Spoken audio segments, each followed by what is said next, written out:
memang sedikit turun dari 20 Januari di 82,9 triliun dan di 6 Januari 90,9 triliun. Ini lebih bersifat seasonal karena akan memasuki masa Ramadan dan Lebaran, di mana investors khususnya perbankan tentu memerlukan likuiditas untuk persiapan Ramadan dan Lebaran. Jadi ini masih dalam level yang sangat baik dan penurunan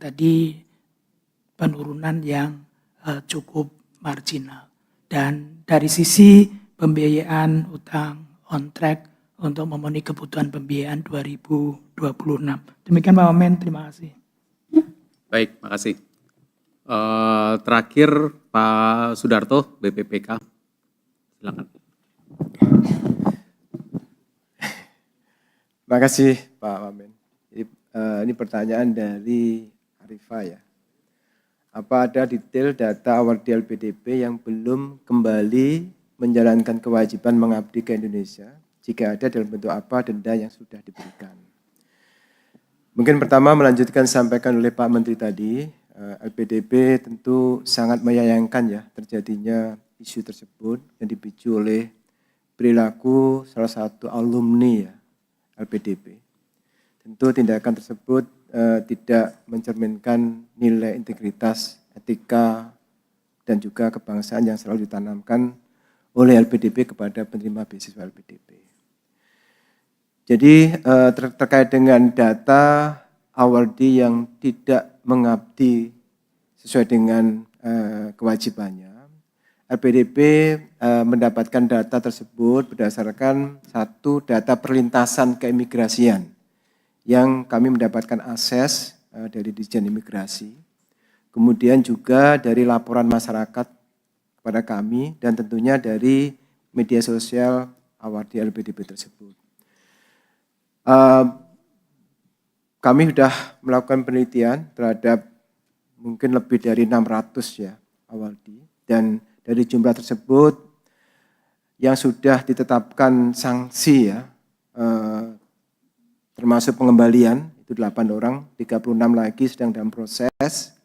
Memang dari laporan-laporan tersebut, misalnya terdapat yang masih dalam masa magang ya, di mana saat ini LPDP memberikan kesempatan untuk magang dan juga membangun usaha selama 2 tahun di luar negeri sesuai dengan ketentuan yang ada di buku pedoman penerima beasiswa. Kemudian ada yang sudah selesai masa pengabdian ataupun mendapatkan penugasan dari kantornya. Itu ada di buku pedoman penerima beasiswa.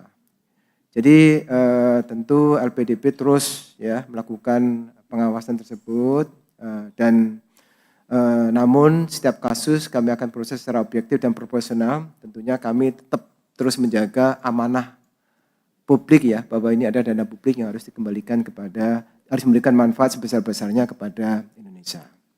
Adapun sanksi ya, ini semua awardee LPDP pasti paham karena dia pegang buku pedoman dan dia tanda tangan perjanjian di sana. Ya. Mengembalikan dana, tadi disampaikan oleh Pak Menteri termasuk bunga tadi, dan juga pemblokirian untuk mengikuti kegiatan selanjutnya. Mungkin itu yang bisa saya tambahkan Pak Wamen. Terima kasih Pak Wamen. Baik, makasih. Saya rasa yang terakhir itu tentang LPDP, saya ingin menggarisbawahi lagi ya yang di para penerima beasiswa LPDP itu menggunakan uang rakyat Indonesia yang kita kumpulkan dari pajak. Kan diambil tuh, kita kumpulin dari pajak. Tiap tahun kita mengumpulkan pajak, masuk ke dalam APBN, lalu kemudian sebagian kita sisihkan, sehingga dia menjadi dana abadi. Lalu kemudian dana abadi itu ada hasil pengelolaannya, hasil pengelolaan itu kita pakai untuk membiayai beasiswa. Jadi itu uang rakyat. Jadi hormatilah rakyat Indonesia ketika menerima beasiswa dari LPDP. Itu uang rakyat, uang kita bersama. Sehingga kalau nerima itu ya hormati yang mengumpulkan itu. Saya rasa demikian Pak Menteri, kami kembalikan untuk penutup. Terima kasih Pak Wamen. Jadi saya pikir kita sudah presentasikan kondisi APBN kita dan prospek ekonomi kita ke depan. Teman-teman nggak usah khawatir, kita akan usahakan supaya ekonomi tumbuh lebih baik dan kelihatannya ruangnya terbuka lebar. menyebar. Demikian yang bisa kami sampaikan dalam jumpa pers pada hari ini. Terima kasih. Wassalamualaikum warahmatullahi wabarakatuh.